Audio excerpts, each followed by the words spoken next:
तो प्यारे बच्चों, आज हम पढ़ने जा रहे हैं क्लास 10th का सेकंड चैप्टर जिसका नाम है एसिड बेस एंड साल्ट। आज हम इस वीडियो में चैप्टर 2 की एक्सरसाइज करेंगे। वन बाय वन क्वेश्चन को सोल्व करेंगे। इनको ध्यान से सुनना बेटा। सबसे पहला हमारा क्वेश्चन है, why should curd and sour substance not be kept in brass and copper vessels.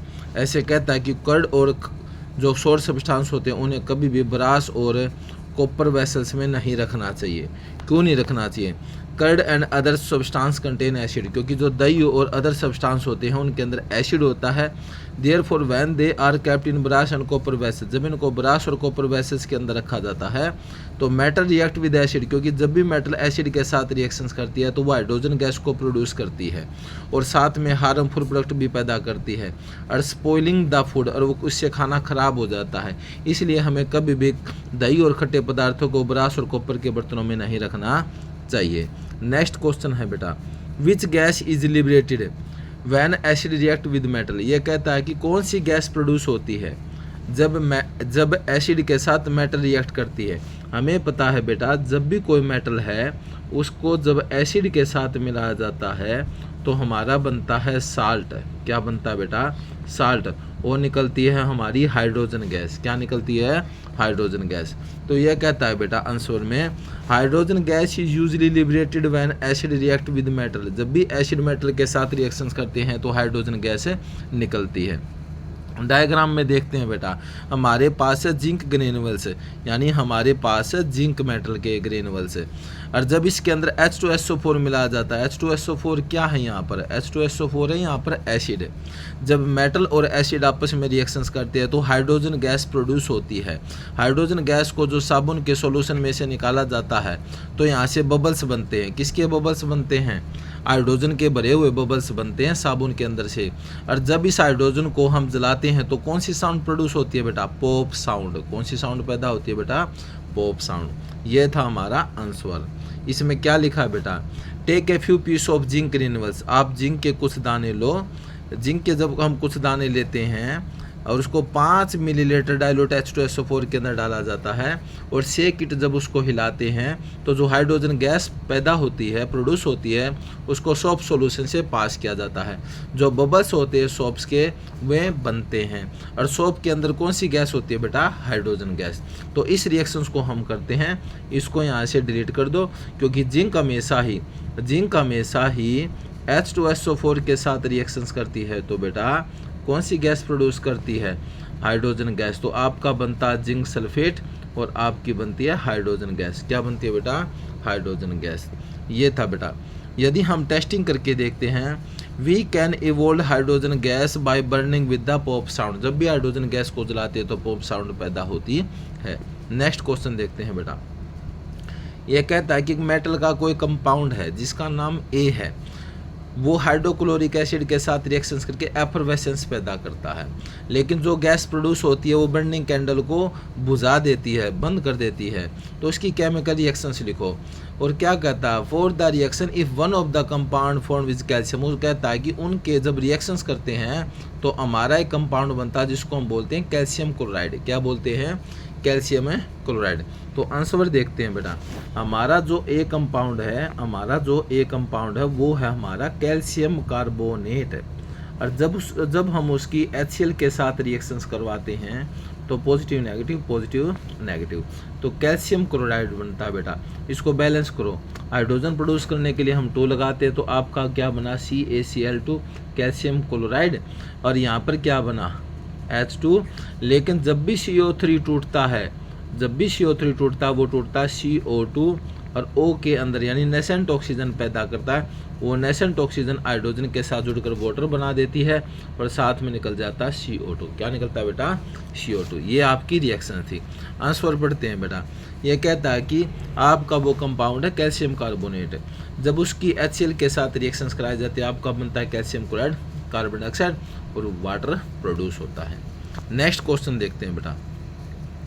Next question है हमारा कि वाई डू ये कहता है कि वाई डू HCl और HNO3 show acidic character in the aqueous solution. ये कहता है कि ये जितने भी एसिड हैं ये एसिडिक करेक्टर दिखा देते हैं एक्वस सोल्यूशन के अंदर, while solution of the compound, लेकिन जो एल्कोहल जो ग्लूकोज का होता है वो कभी भी एसिडिक करेक्टर शो नहीं करता। इसका आंसर क्या बेटा, डिसोसिएशन, टूटना, क्योंकि HCl और HNO3 हमेशा ही हाइड्रोजन आयन प्रोड्यूस करते हैं। क्या प्रोड्यूस करते हैं, हाइड्रोजन आयन प्रोड्यूस करते हैं in the presence of water, water की प्रेजेंस में। जो हाइड्रोजन आयन होते हैं यदि वो वाटर के साथ रिएक्शंस करते हैं तो आपका क्या बन जाता है, हाइड्रोनियम आयन। क्या बनता है बेटा, हाइड्रोनियम आयन। इसकी रिएक्शन देखते हैं। यह कहता है बेटा HCl को आयनों के अंदर तोड़ते हैं तो आपका H पॉजिटिव पैदा होता है आयन, लेकिन H पॉजिटिव को जब हम वाटर के साथ रिएक्शंस कराते हैं तो आपका हाइड्रोनियम आयन प्रोड्यूस होता है। क्या प्रोड्यूस होता है, हाइड्रोनियम आयन। तो क्या बोलता है, जो एक्वस सॉल्यूशन होते हैं, जो एक्वस सॉल्यूशन होते हैं ग्लूकोज और अल्कोहल के, उनके अंदर हाइड्रोजन तो होती है लेकिन these can not dissociate into the water, ये वाटर के अंदर मिलकर के H पॉजिटिव आयंस प्रोड्यूस नहीं करते, कभी पैदा नहीं करते, इसलिए कभी भी एसिडिक करेक्टर शो नहीं करते।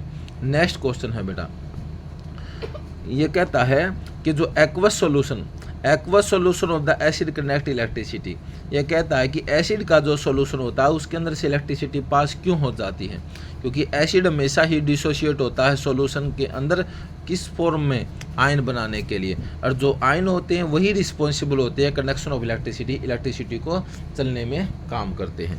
नेक्स्ट क्वेश्चन है बेटा हमारा, why does dry HCl gas not change the colour of dry litmus paper. यह कहता है कि जो सूखी HCl गैस होती है वो कभी भी ड्राई लिटमस पेपर का कलर नहीं बदलती। इसका आंसर ये है बेटा, जो colour of the litmus paper is changed by the hydrogen ion, क्योंकि जो आपके हाइड्रोजन आयन प्रोड्यूस होते हैं उन्हीं से इनका कलर चेंज होता है, उनसे इनका क्या होता है, कलर चेंज होता है। लेकिन जो ड्राई HCl गैस होती है उसके अंदर H पॉजिटिव आयंस नहीं होते। It is only in the aqueous solution, ये सिर्फ पानी वाले सॉल्यूशन के अंदर ही H पॉजिटिव होते हैं और जो एसिड को डिसोशिएट करके आयन प्रोड्यूस करते हैं। इसलिए neither HCl neither aqueous form nor the litmus paper is wet, इसलिए कहता है कि जो सूखी HCl गैस है कभी भी लिटमस पेपर को कलर नहीं बदलेगी, क्योंकि वो गीले नहीं होते, वो सूखे होते हैं। नेक्स्ट क्वेश्चन देखते हैं बेटा, वाइल डाइल्यूटिंग एन एसिड, यह कहता है कि एसिड को जब हम डाइल्यूट करते हैं तो हमें रेकमेंड किया जाता है कि एसिड को वाटर के अंदर ऐड करना चाहिए, एसिड को वाटर के अंदर ऐड करना चाहिए, न कि वाटर को एसिड के अंदर। Since the process of dissolving N acid in water, क्योंकि जब हम एसिड को वाटर के अंदर डिजोल्व करते हैं तो हमारी एक्सोथर्मिक प्रोसेस बनता है। क्या बनता है, एक्सोथर्मिक, जिसमें हीट रिलीज होती है, बेटा, जिसमें हीट प्रोड्यूस होती है। Acid should be added to water, इसलिए एसिड को वाटर के अंदर मिलाना चाहिए, न कि वाटर को एसिड के अंदर मिलाना चाहिए। यदि हम वाटर को एसिड के अंदर मिलाते हो तो large amount of heat produce हो जाएगी और मिक्सचर स्प्लैश आउट, मिक्सचर बर्तन से बाहर आ जाएगा और कोज बर्न्स, आपके हाथ वगैरह को जला देगा। नेक्स्ट क्वेश्चन पढ़ते हैं बेटा, how is the concentration of the hydronium ion, hydronium ion की अमाउंट सॉल्यूशन के अंदर कैसे चेंज हो जाती है जब हम एसिड को क्या करते हैं, डाइल्यूट करते हैं। यह कहता है कि एसिड के अंदर जब हम पानी मिलाते हैं तो जो हाइड्रोनियम आयन बनते हैं उसकी कंसंट्रेशन के ऊपर क्या इफेक्ट पड़ता है। ये आंसर क्या है, जब एसिड को हम डाइल्यूट करते हैं जो कंसंट्रेशन होती है यूनिट वॉल्यूम के अकॉर्डिंग वो हमेशा डिक्रीज हो जाती है, क्योंकि जैसे जैसे हम एसिड के अंदर ज़्यादा अमाउंट में वाटर मिलाते हैं, एसिड के अंदर ज़्यादा मात्रा में पानी मिलाएंगे, उससे हाइड्रोनियम आयन कम मात्रा में प्रोड्यूस होंगे, इससे उसकी एसिड की स्ट्रेंथ है वो भी क्या होगी, डिक्रीज। नेक्स्ट क्वेश्चन है बेटा आपका, how is the concentration of the hydroxide ion.